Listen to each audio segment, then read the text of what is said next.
అవతార పురుషుడమ్మో షిరిడి సాయి పరమాత్మ స్వరూపుడే సద్గురు సాయి అవతార పురుషుడమ్మో షిరిడి సాయి పరమాత్మ స్వరూపుడే సద్గురు సాయి సకల మానవ కోటికి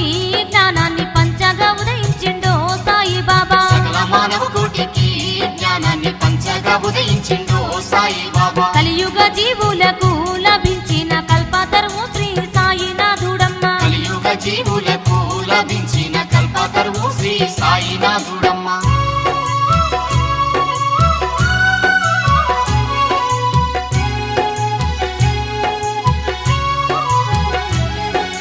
కులమత భేదాన్ని రూపుమాపగాను సర్వమత సారం తెలియపరచగాను భిక్షువు రూపాన అవతరించినాడు భిక్షువు రూపాన అవతరించినాడు భిక్షువు రూపాన అవతరించినాడు